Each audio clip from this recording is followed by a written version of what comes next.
Hi friends, welcome back to tasty recipes. ఈరోజు మనం potato gravy curry తయారు చేసుకుందాం. రైస్, రోటీ, చపాతీలోకి చాలా బాగుంటుంది. ముందుగా ప్యాన్లోకి 3 గరిటెల వరకు నూనెని తీసుకుని నూనె వేడయిన తర్వాత సన్నగా కట్ చేసుకున్న ఉల్లిపాయ ముక్కలు వేసుకోవాలి.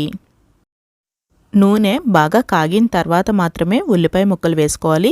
నూనె కాగకుండా మనం ఉల్లిపాయ ముక్కలు వేసినట్టయితే మనం ఎంతసేపు ఉడికించుకున్నా, ఎంతసేపు మగ్గించుకున్నా కానీ మనకి టేస్ట్ అనేది కర్రీ ఎప్పుడూ కూడా అనిపించదు. అందుకని ఉల్లిపాయ ముక్కలు ఎప్పుడు వేసినా కానీ నూనె కాగిన తర్వాతే వేసుకోవాలి. ఈ ఉల్లిపాయ ముక్కలు వేసుకున్న తర్వాత 2 పచ్చిమిర్చి కూడా వేసుకోవాలి. మనం ఏ కూరలోకైనా కానీ ఒక 2 పచ్చిమిర్చి వేసుకుని మనం చేసుకున్నట్టయితే టేస్ట్ చాలా బాగుంటుంది. ఉల్లిపాయ ముక్కలు మగ్గి కొంచెం సాఫ్ట్గా అయిన తర్వాత 1/2 టీ స్పూన్ వరకు అల్లం వెల్లుల్లి పేస్ట్ వేసుకుని మిక్స్ చేసుకోవాలి. ఉల్లిపాయ ముక్కలు పచ్చివాసన పోయి గోల్డెన్ బ్రౌన్ కలర్ వస్తున్నప్పుడు ముందుగా ఉడికించుకున్న బంగాళదుంప ముక్కలు వేసుకోవాలి. ఇక్కడ నేను 4 బంగాళదుంపలు తీసుకున్నాను, మీడియం సైజ్వి. మనకి కర్రీ ఎంత కావాలి అనే దాన్ని బట్టి మనం బంగాళదుంప ముక్కలు ఇంకా ఉల్లిపాయ ముక్కలు కూడా వేసుకోవచ్చు.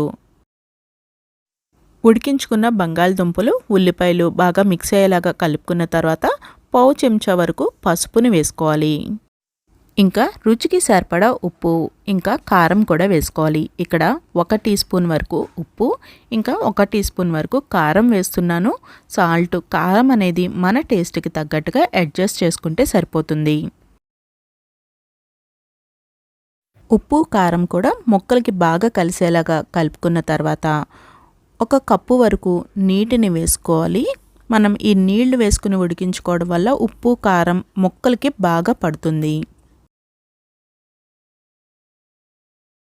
ఈ కూర ఉడుకుతున్నప్పుడు 1 టీ స్పూన్ వరకు గరం మసాలా పౌడర్ వేసుకుని బాగా కలుపుకొని మూత పెట్టుకుని ఉడికించుకోవాలి. స్టవ్ని మీడియం ఫ్లేమ్లో పెట్టుకుని 4-5 నిమిషాలు మూత పెట్టుకుని ఉడికించుకున్న తర్వాత మూత తీసేసుకుని మనకి ఆయిల్ సపరేట్ అయ్యేంత వరకు గరిటతో కలుపుకుంటూ ఉడికించుకోవాలి. కూర చిక్కపడిన తర్వాత కొత్తిమీరను వేసుకుని స్టవ్ ఆఫ్ చేసేసుకుని 2 నిమిషాల పాటు సేమ్ బౌల్లోనే ఉంచుకున్నట్టయితే మనకి కొత్తిమీర ఫ్లేవర్ అంతా కూడా కూరకి బాగా పడుతుంది. ఇప్పుడు రెడీ అయిన పొటాటో గ్రేవీ కర్రీని సర్వింగ్ బౌల్లోకి ట్రాన్స్ఫర్ చేసుకుంటే మనకి సర్వింగ్ చేసుకోవడానికి రెడీ అయిపోయినట్టే. సింపుల్గా తయారైపోయే పొటాటో గ్రేవీ కర్రీ మీకు నచ్చినట్టయితే సబ్స్క్రైబ్ చేసుకుని పక్కనున్న బెల్ ఐకాన్ని ప్రెస్ చేసినట్టయితే నేను ఎప్పుడు వీడియో పెట్టో మీకు నోటిఫికేషన్ వస్తుంది. మరొక ఇంట్రెస్టింగ్ వీడియోతో మళ్ళీ కలుద్దాం. Thank you for watching our channel.